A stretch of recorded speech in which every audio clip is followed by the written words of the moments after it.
And it's gotten better, but the headhunters from like 15, 20 years ago, would always ask for, 1 to 10 years more than the tool has even existed. It's like,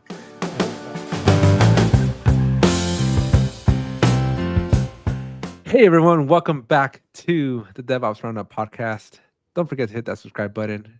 Shawn, today we're going to be taking a look at your life a little bit more. If you've missed or may have missed the other episode, we did something very similar where we walked through my career, my relevance with DevOps. And in this episode, we want to talk with Shawn and get to know him a little bit more and see what got him into DevOps, why he's still in DevOps, why he hasn't left DevOps, if you ever had an opportunity to leave the DevOps space, and how he became a published author. Shawn? And in fact, if you missed the last episode, Alex forgot to mention that he's a published author, which is becoming a theme or a pattern in our because we're both authors. And when we were talking about how to be relevant in DevOps, neither one of us plugged our book or anyone else's DevOps book. And there's there's a lot of DevOps books out there, and there's a lot of really good ones. You and your Gene Kim that you just are so obsessed with them. Well, I do think that he wrote a book that is an excellent jumping off point. If you read his book, it everything else will fall into place. But anyway, we don't. Yeah, this is not an episode about Gene. We'll do an episode on him later. This is about Shawn. So let's kick things off. Very similar to what you did with me. Tell us a little bit about yourself, Shawn. All right. Well, thanks, Alex. Thanks for asking. If I must. So I started in the software development world in the late 80s with the United States military. So I was in the Army for 5 years. And towards the end of that 5 years, they started introducing things like computers that were made in the 70s. So that's where I started professionally in the software development world. After I got out of the military, I finished up some college, and during my I was going to Northeastern University out of Boston, and their method of operation for college students is some coursework and then a co-op. So you'd be assigned to a company. And the third company that I was assigned to, because they would be alternating semesters, was a company called Pitchertel. And Pitchertel was the early creator of video conferencing equipment. And so I started there as a sysadmin, and like the first week or two that I was there, and I was helping out the other sysadmins on Sun OS, which was a Unix operating system that predated Solaris. And Solaris was the more famous one that followed on after Sun OS. But after about 2 weeks of doing that, the manager came in and said, "Hey, we're implementing this new application for software development. Who wants to take charge of it?" And everybody took a step back, and so it looked like I took a step forward, and it got assigned to me, and that turned out to be ClearCase. And oh no! This was 1992, maybe early 1990 or late 1991. And it was a beta version. It hadn't gone commercial yet. So I became a ClearCase admin fairly quickly, and that's what I did most of the 90s. Prior to doing ClearCase, I was helping out doing the admin for a issue tracking tool called DDTS, which you and I have talked about a little bit. But it eventually became Clear DDTS when that company merged with the company that owned ClearCase at the time, and then eventually IBM bought them. But throughout the 90s, I worked for different telecom companies setting up a application support team.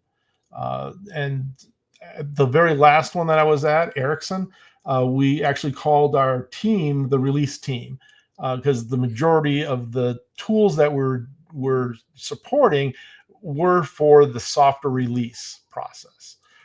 So this predates Jenkins and things like that, but that they're all in the realm of that. At that time, it was still ClearCase, it was ClearQuest, some DDTS, a tool called a BuildForge, and all interesting tools. None of them relevant today, but around 1999, early 1999, I decided that I could do this as a consultant, that I could form my own consulting company and help many companies stand up application support teams.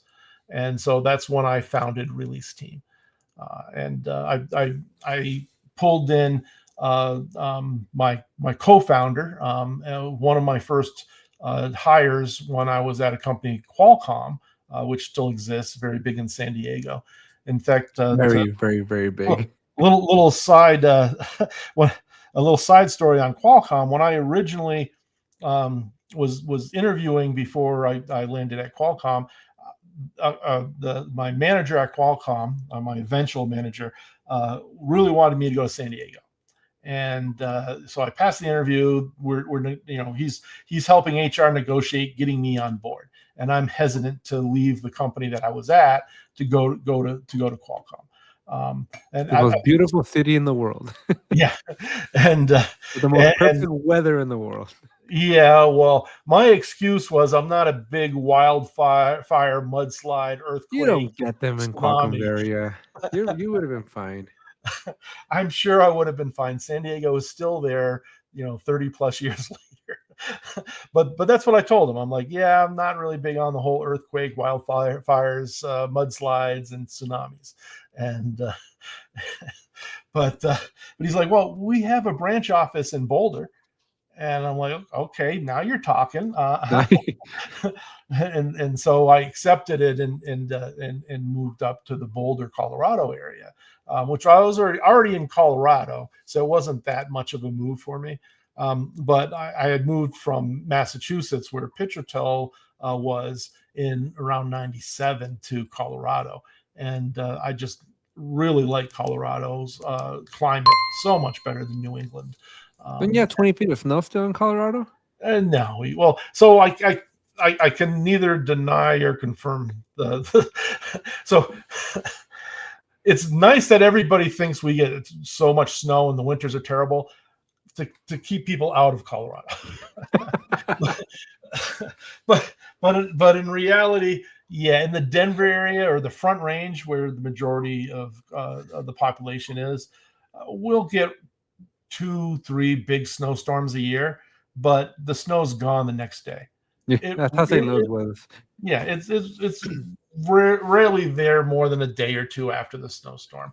A couple times, and because I've been here 28 years now, a couple times in that 28 years, the snow has stayed for 2 to 3 weeks. But that's very, very rare. Where do you think your life would have been though had you gone to San Diego? Well, it probably would have been fine. I'm not sure I would have created the company. I probably would have stayed at Qualcomm. Most of so Qualcomm sold off a large division. That's how I ended up at Ericsson, because I took the choice to go with a particular division to Ericsson instead of staying with Qualcomm. But then I only stayed with Ericsson for about 1.5 years, and then I started my own company. Had I gone to San Diego instead, definitely my kids would have grown up a lot different. I probably would have bought into the housing market at a very low entry point because it was the late 90s. Now the house probably would have been worth, $1.5 million or more. More, definitely more. And it's one of the most exclusive areas, or I wouldn't say exclusive, but one of the most prettiest areas of San Diego. Yeah, because most of Qualcomm's kind of North San Diego, up at La Jolla and all that area. So at one time, someone was trying to get me. Well, after I started at Qualcomm for a while, I was like maybe 2 years in. They were trying to get me to relocate to San Diego, and they're pointing out different little, suburbs that I don't remember any of them now, but a lot of them looked very attractive. But Yeah, they're all up in the northern end. Yeah. Yeah, that area around Qualcomm, south of Qualcomm it's old. That's the only bad part about California. California is very old. Yeah. But there's some newer developments, but that whole area, the weather of that place is just incredible. There's nothing like it. Yeah. So when I worked for Qualcomm, we would fly out to San Diego roughly once a month, maybe every other month, for management meetings. And this is before Zoom and all that. So I assume these days they don't have to travel as often, but we used to like it. A number of us would all go down at the same time, and we'd all hit the same bars and the same restaurants. And So that was kind of cool in that I got to, like, I don't know, hang out in your stomping grounds with you last year at the when we're at the Qualcomm building for the oh yeah. Well, that particular building, I don't remember ever going into, but we drove right past all the buildings that I used to, have staff meetings and stuff. Yeah, when my wife were looking to move to San Diego, we were trying to find a place to live. And we're like, man, there's so many Qualcomm buildings in this area. So many. So the funny thing is, after I years later, when my company was fairly established, I ended up living back in San Diego for about a year and a half. So going back to my company, it's a consultant company run by consultants. So even though I'm the co-owner and CEO of the company, I'm always doing a consulting engagement myself. There's been times where I've decided to step back and just be the CEO, but that only lasts like 6 to 8 months. And then my lead saleswoman or my CRO convinces me that I like consulting. And then I end up back with a client. And I'm actually back with a client that I was with back in 2014. Was it 2000? No, not 2014, 2004. I did a year and a half. So all the 2004 and part of 2005, I was working for a client. I guess I can name drop them, Raytheon, in San Diego off of Balboa Drive. And I not exactly. I don't have a mental picture of where Balboa Drive is in relationship to Qualcomm. I'm pretty sure it's south, but I'm not positive. I know it wasn't that far from Fry's, because I rented a corporate apartment just above the Qualcomm Stadium, where the Chargers used to play. Former Qualcomm Stadium as well. Yeah, They is changed that what that it's name still called? No, Yeah. they changed the name like, I don't know, 5-6 years ago. Okay, yeah. So I rented a corporate apartment above that, so I could literally look down and see that something was happening there. Too far away to tell what, but then on the way to work each day, I'd drive right past Fry's. So yeah, on the there's a way Fry's home, I'm always very close to that area. Yeah, I know. Yeah. I know exactly. That's the one. No, that I don't think that one had the UFO, did it? I know that they're all slightly different themes. Yeah, I'm pretty sure it was more of a Western theme, if or I the remember Western. correctly. Yeah, But fun little. I don't remember a UFO. That doesn't mean it There's wasn't one there. with the UFO. The one in my house was a space, so they had a big old like shuttle in there. Okay. And the one that was by my house in San Diego was like Atlantis style. Mm. Yeah. I don't know if I've been to any of the ones in the LA area. I was mainly San Diego and Aircraft carrier was the one in San Diego. Well, that makes sense. Yeah. That was the project that I was on, down in for Raytheon. It was to support the Ronald Reagan aircraft carrier, and that was a fun project. And that's about all I want to say what the project was, because it did require a clearance. But that was a fun project, and it was nice because I basically lived in San Diego for a year and a half. I would fly back probably every other week for a long weekend to Denver. and my kids were really young back then. So it was tough being away from them at that point. Um, but yeah, it was nice being in San Diego though, because it's always 72 degrees. Oh yeah. Fun little fact though. So I got my master's from USC and the Viterbi School of Engineering, and apparently Andrew Viterbi was one of the co-founders of Qualcomm. Oh, okay. And all it takes is a $52 million gift in 2004 to get a school named after yourself. Yeah, that's it. That's a bargain. I don't know what it would cost nowadays. I don't know. That doesn't look good for the higher education right now. So, but yeah, it's been a fun 26 years so far. I'm not sure I have another 26 years left in me, but I definitely think I have another decade and a half to go for ReleaseTEAM, and we'll see what happens as as we grow. But yeah, that's me in a nutshell. Like So we that leap though, that entrepreneurial leap, when we look back at my episode, you saw that I kind of took it twice. Mhm. What was your greatest motivator to, I don't know, fight every common sense would have told you stay at Qualcomm. You'll have a very fruititious career. Yeah, I don't know if so part of me was concerned about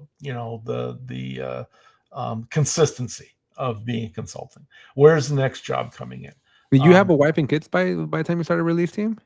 oh yeah, yeah. Okay. So I started ReleaseTEAM in '99. I got married in '89. Oh, right, So right, yeah. I was married for 10 years already. My oldest was about 9 at that point, and my youngest would have been around 5. So If I'm yeah, doing so that taking that correct. leap carried Yeah. risk. Oh, it definitely did, and of course I was a young homeowner at that time. I only had the house that I just recently sold like 5 years ago. I was in that house for 20 years, but I had just bought it like the year prior. So like there's no dent in that mortgage at all at that time. So Yeah. and we've always been a single income house. So don't want to go into this part too much, but my wife is very much an entrepreneur, and there's been a number of businesses that she started up on the side, but they ran their course and no longer exist anymore. So it's really been a single income family. So it was a lot of risk for me to leave Ericsson at that time to start my own company. Now, Ericsson helped me a lot to do that, not directly, but more indirectly. So I didn't expect to go into this much detail on this, but I was a Qualcomm employee. Qualcomm in the late 90s sold off a large portion of their business to Ericsson, and it was a large division. I was a manager in Boulder, and I had employees that were across the different divisions, and I was given the option to stay with Qualcomm or follow one of the divisions to Ericsson. And I I don't know if I'd call it a mistake, but I decided to go with Ericsson. And once I landed in Ericsson, the corporate environment was just so different from what I was used to in Qualcomm that ultimately I realized I'm not going to last, at Ericsson. I'm going to get fed up and end up quitting. So I ended up leaving on my own terms with Ericsson to found my own company, and I had a number of people that were going to go with me, and all but one of them got cold feet just before we incorporated the company. Um, but yeah, there was some concern, but I was just so happy to be my own boss and found my own company. And I also had some support from our very first vendor, our partner vendor. So back then it was Rational, and there was a salesperson who's still in the industry, and I see him on Facebook occasionally. But at the time, Rational had a very bad partner program, or their partner program was very lacking. There was very few United States partners in it at all, and so when I founded the company, we already had a partnership in place with Rational, and they started farming us work from the start. In fact, the very first customer was Lockheed Martin, and actually, they were our very first company was a training engagement with US West, and so it's kind of my disdain for having a training arm came from that. So we went in and we taught a bunch of ClearCase classes there, and they went well, but they were immediately dated, the material. And so it was just a constant, we have to keep this material up to date. And back then, software didn't change on a monthly basis. the ClearCase, you were lucky if you had major changes every 2 years. You get a new release every year, but sometimes there wasn't a lot of changes to update the training material for. But I still dreaded updating the training material back then. But our first consulting customer was Lockheed Martin, and they're still a strong customer today. So 26 years, still doing a lot of work for Lockheed, and then a lot of the ReleaseTEAM, DevOps tool specialists. We provide professional services and software reselling around the leading software DevOps tools like Atlassian, GitLab, GitHub, jfrog, and others.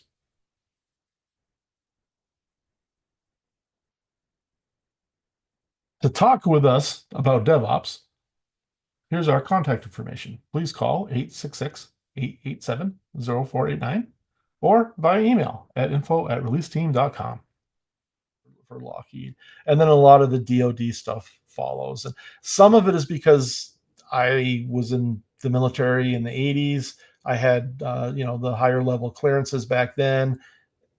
It was a natural flow for me to continue on with some of these DoD companies, and it makes up a large portion of what we do as ReleaseTEAM. It's not our sole vertical, but it is our biggest vertical.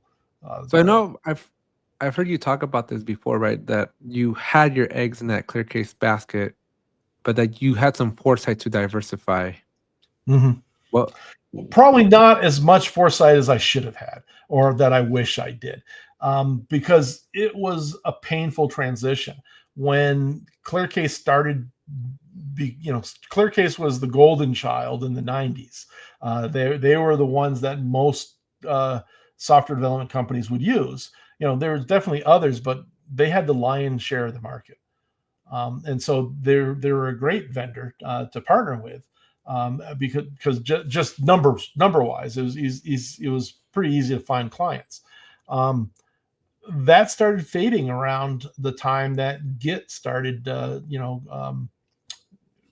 started showing up. Yeah. When Git took off, then it was the demise of ClearCase, and probably rightfully so. IBM, who owned ClearCase at the time, and still kind of does. It's split between them and HCL now, and that's a complicated story. But ClearCase is still around. Yeah, it's still around. You can buy it from either HCL or IBM. They're still making new releases of it. They're still innovating a little, but it's way too little, way too late. There's very few companies out there that will tell you that they're using ClearCase, even if they still have ClearCase running. It's more for older projects, maintenance projects, archival, things like that. But yeah, the point that we're getting at on this was we were pretty much a one vendor shop. We supported IBM at that time, and when the ClearCase started its decline, that was very painful. I had a lot of consultants at that time that were 100% married to ClearCase, and ClearCase fanboys. and they did not want to diversify. So the ones that are still with me have diversified into other tools. We followed Atlassian was an early one that we jumped onto, but so were tools like Perforce. Back then, Accurev. That company didn't last very long. A lot of their folks went over to IBM later with different acquisitions of other companies. But yeah, BuildForge was an early one, but then that got bought up by IBM. So we were still one vendor shop. But the transition from being an IBM partner to being many companies a partner, becoming tool agnostic, and not necessarily bashing one tool versus the other. When we were an IBM vendor, we were encouraged to go head to head with all the other competitors, and that's one of the things I changed when we realized that we could not only be an IBM partner and survive as a consulting company, is that we're tool agnostic and we're not going to badmouth the competition. We'll raise up the positives in the tools that we like, but I'm not going to go out and maybe, like, use an example. GitHub would be thrilled if I threw GitLab under the bus because I found something that GitHub is slightly better at than GitLab, but we won't do that. What we'll do is we'll trumpet the things that are better at GitHub, but we're not going to trash GitLab, and vice versa. And I just use that as an example for all my GitLab friends. Disclaimer. Yeah, disclaimer. There's a lot that I like in both products, and there's really no reason why we have to be cutthroat at each other. Now, some of the investors and stakeholders might disagree with that, but I'm a private company and I don't have to answer to stakeholders and investors yet. Yet. Link down below if you're interested. Yeah.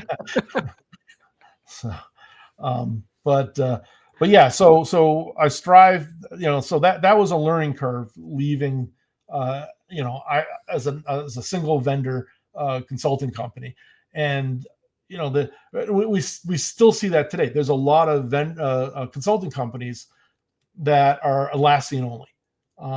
Although that's fading. Most of the ones that were Atlassian only 4 or 5 years ago now also support Monday.com or Asana or ClickUp or some competitor. They're not as Atlassian only as as they would like, as Atlassian would like them to be. Exactly. Yeah. And that is a problem that we've had with all our vendors. Is all our vendors want us to be monogamous with them and exclusive, and I won't do that anymore. We're going to look at the merits of all the tools and decide on a case-by-case basis, is this the set of tools that we want to present to this customer? And I've been accused, and I thought this was, well, I don't know if it's an accusation. I found this extremely humorous. Someone called us the Cheesecake Factory of software development companies. And I'm like, well, change that to DevOps companies, and I really like that.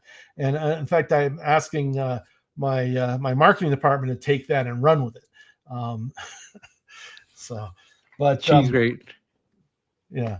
So I wanted to ask you an important question here. So you take off with your business. You got a co-founder. Mm-hmm. I'm assuming you started, hiring employees. But the question I have for you is, when you are the person at the front line doing the work, the quality of your work, the quality of your troubleshooting skills, and you know how to give your face to the customer, right? Like, how to respond, talk to the customer, right? How did you figure out how to hire employees that would do the job as good as you, or that you could trust, right? Like, because that's one of the things that I'm fearful is, because I'm overwhelmed with how much work I have for Jira, and it's very easy. My wife goes, "We'll just hire somebody." I'm like, but I can't trust that they're going to do the job as good as me. So how did you get through that? So I don't think you ever do. You get better at it. But there's been some recent hires that I've looked back and said, well, why did I bring up this particular person or not? It's few and far between though. But yeah, you have to you have to learn how to delegate as an owner, and that's a challenge, because it's not always, you can't trust the hired help, or the people that you bring But they on. don't have the same skin in the game. Like if they fail at their job, they just go get another job. But but your company Yeah. is So you do. So that's one of the things that you look for when you're interviewing, is you're looking for drive. You want to make sure you're not just hiring someone that is just going to take this as a job and just phone it in. So you want to look beyond that, or you want to recognize that, and find someone that's not their personality or their persona. You definitely want to find the type of person that wants to be part of the bigger team, and wants to have skin in the game. So they have to have drive. They have to have ambition. However, as a consulting company, especially a smaller consulting company, you have to realize that you're probably a stepping stone in somebody else's that was going career, to be my next question, because then if and you you have have to too be much okay with drive, that. but too much drive, too much ambition means that they're just going to go on to the next challenge. Yeah. Well, ultimately, everyone is going to be. There's really, it's very tough to hire someone that's going to be with you for 20 plus years. Now, I'm lucky that I've had a couple that have been with me for the long haul. But yeah, the average length of stay at a consulting company is anywhere between 2 and 5 years. If you look at any of our Atlassian community friends, and you check out their LinkedIn, you're going to see that they have, very few of them have, positions that lasted 10 years. They're losing my voice here, but It's almost kind of like that reminds me of a very famous joke of like, I don't know what's the next JS that came out recently, right? And then HR is like, well, you need 15 years of experience. oh yes, I used to make those jokes all the time, and it's gotten better, but the headhunters from like 15, 20 years ago, would always ask for 1 to 10 years more than the tool has even existed. It's like, back in like 2004, someone wants 10 years experience in Jira. I'm like, well, Jira just was released this year. So, but that's just bad HR. How did you prepare? How did you protect your company against like the 2008 crisis? I'm assuming 9/11 had some impacts on you. I'll do you a couple better on that. So I founded the company in '99. So .com bubble was right around the corner. So that was, but right before that was the introduction of Windows 98. Was Y2K was the big thing that everyone was worried about. Oh, we still even had that before, huh? Wow, yeah, you did. Yeah, because this is '99. Y2K was at the end of '99, and then we had the .com bubble. Yeah. So then not only do we have the .com bubble, but we had 9/11. So yeah, so it's 3 years of like 3 major issues in the tech industry that we had to navigate, and we did well until 9/11. And then when 9/11 hit, I believe I had like 11 consultants on staff at that time, and almost every week we had a client call in and apologize that they had to let us go because they're cutting back. And so, from September to that January of 2001, that was pretty devastating. And we really only had maybe a year and a half running the company to have any war chest saved up. So unfortunately, I had to downsize, and I probably made one of the biggest mistakes that I made in my company. Is the first person I let go was a salesperson, and I kept all the talent. And so now I have all this, and back then everyone was a W-2. And so I had all these employees that I was paying, and I had nobody except for myself looking for new engagements. And I was one of the last persons laid off from a consulting engagement. So I'm trying to do as many hours as I can for my customer to support all these other consultants, employees that that didn't have any billable work. And so we were doing all sorts of internal projects and things like that, which that's was how we all got apps in great. the Atlassian marketplace. Exactly. Well, yeah, that's what we would have been doing had Atlassian existed at that point. Is we would crank out a whole bunch of apps, and hopefully those would start paying, overhead in the future. But at the time, none of the vendors had a paid marketplace thing.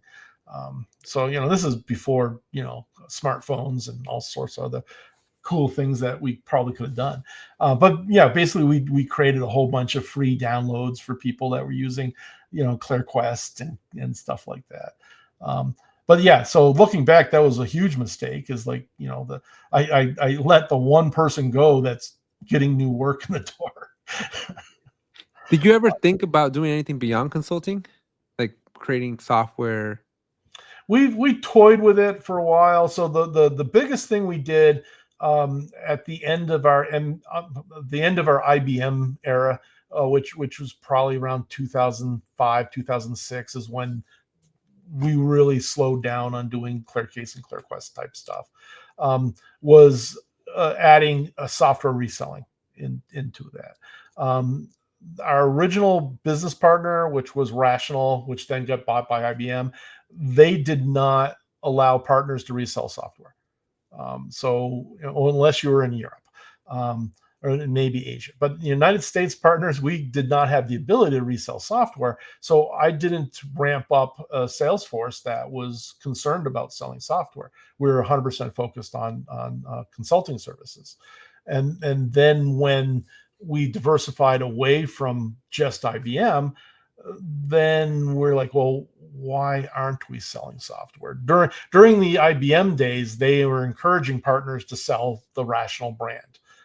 And we started into that, but we didn't really take it seriously. At that time, I had 3 salespeople, and they knew how to sell services. And I didn't really want to disturb it. I didn't want to disturb that. But then once we started taking on other customer or other partners like Atlassian, Perforce, I mentioned Accurev at the time, reselling software was another channel for us. And now it's the dominant channel. We still call ourselves primarily a consulting company because the majority of the people in the company, that's what they're focused on. But the sales force that I have is selling more licensing of our vendors' products than they are services. So that's been a positive thing because that helps our consultants between engagements that I don't necessarily have a quick the drop off is not as quick because we can buffer it with software sales. Right. That's I mean, you got to diversify a little bit every once in a while, right? But reselling our vendor stuff was a natural extension of the company. We've toyed with training. That's what I was going to ask you next. Why? I figured that's where it was going. We had a great partner back in the IBM ClearCase days that we would partner with for training. They would maintain the material, and back then there was no cloud, so you would have to bring laptops with you to client sites and stand up an environment. 30 laptops, hook everybody up. I don't know if I still so we used to have these 2 giant check-in bags that each held 11 laptops, and so you could bring in 22 laptops into a site. And you stand them all up, and then one laptop talked to all of them and would further the slides, because this is even before having a nice LCD projector or something. Struggle was real back in the 90s and early 2000s. So yeah, that was a pain traveling because things magically happen. Yeah, because if you were traveling by plane, you check those two things would be your checked in luggage, and then if you're out there for a week, you had to live out of your carry-on because you didn't want to pay for a third checked bag. So, but yeah, we had a great company. They still kind of exist. He's they're mostly retired, but I think they still run things. But that was a company called Island Training, and because of my partnership with them, I didn't feel the need to grow a training organization. So we do some training, but usually it's for one company we did create training material for them. Whether they still use it or not, I'm not sure. But I know they're not using their own material. And I don't want to name drop them on the thing, but because they're a really great partner, they just don't really have their act together as far as a training organization. But for other partners that do have a good training organization, we sometimes sub our consultants in to teach a class here and there. Now we don't have a training arm for Atlassian. It's more what we call mentoring. So when companies come to us and ask for training, we kind of flip the switch and, well, wouldn't you rather have a mentor than an actual training class? And the main difference is a mentor will sit there with 1 to 2 administrative admins from the client and basically teach them what they need to know to be an admin, instead of a direct spelled out curriculum which I find very beneficial, because that's something I've been doing this week, which is I'm more of an ask me anything and I'll teach you and show you, that's but pretty answer much your specific questions, as opposed to like, here's a bunch of canned content that may or may not apply to you. Yeah. And you're the whole time you're just like, well, I just need the part that the little part that I need. Exactly. Yeah. So yeah, that's how we set up our mentoring thing. So it's usually a number of hours. It may be front loaded for a longer contract, but it's when questions come up, you have someone to talk to, and then we can lead you through what that particular issue is. And if we find gaps that you should know, then we can bring that up. Yeah. Real time, and like you really need to be considering this, and then we can explain why, and then lead them down the right path to be a better administrator. And so, last question, as we enter this era of AI, and I'm glad we went 42 minutes before we mentioned AI. Yeah, I'm glad too. Yeah. My question is, so I was reading a report this morning that a lot of entry level jobs are being phased out by AI, right? Like the basic stuff that juniors do is stuff that your agents are going to be able to do, right? And so you might start to see, well, in general, like companies are cutting back on resources, right? And that's what I think they want you to believe.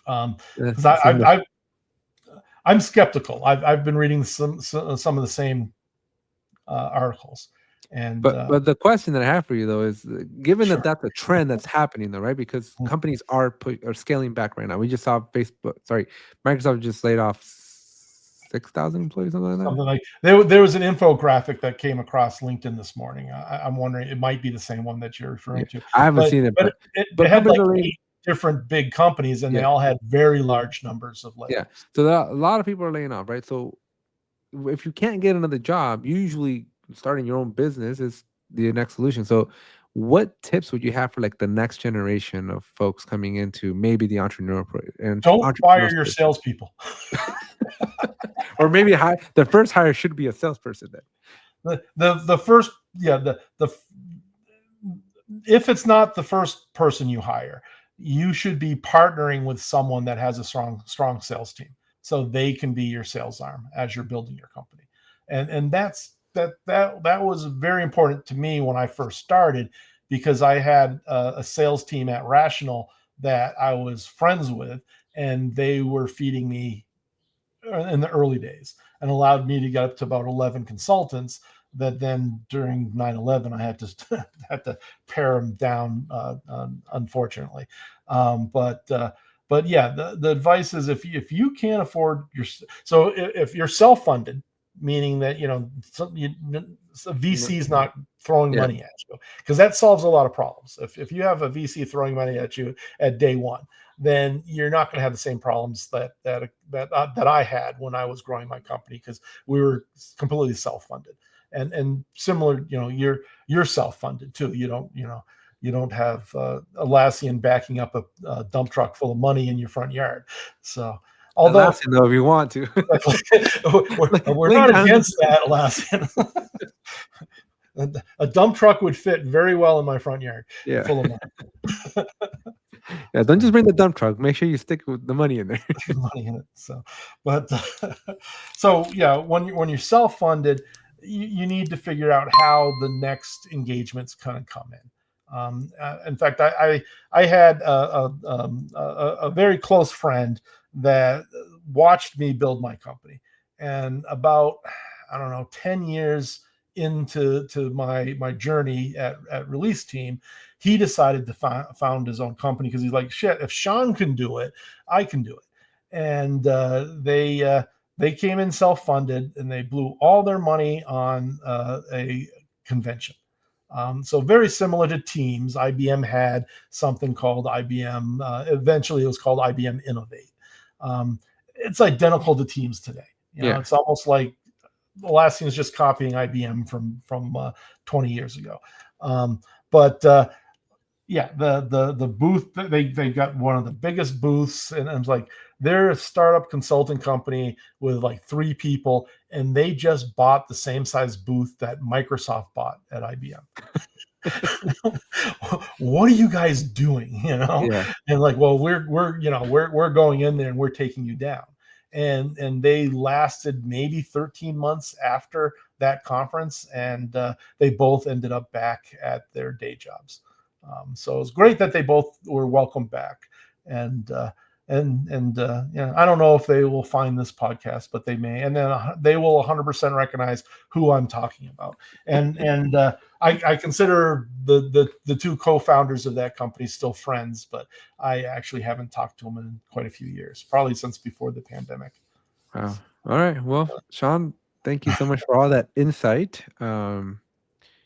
Yeah, we can call it insight. Yeah.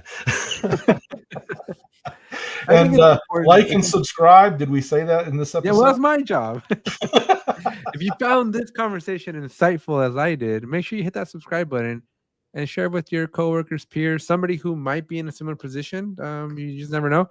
I think it's always easier to look at somebody else's mistakes and learn from those mistakes than to go get the scars yourself, because that's a lot more painful. It is more painful. And if you're a company that are looking to sponsor someone, Alex and I would love to. We got driveways big enough to put some dump trucks in. Make your dump truck full of cash. Yes, that's my favorite cash delivery system. The dump truck. The dump truck. All right. Thank you all, everybody. Till next time.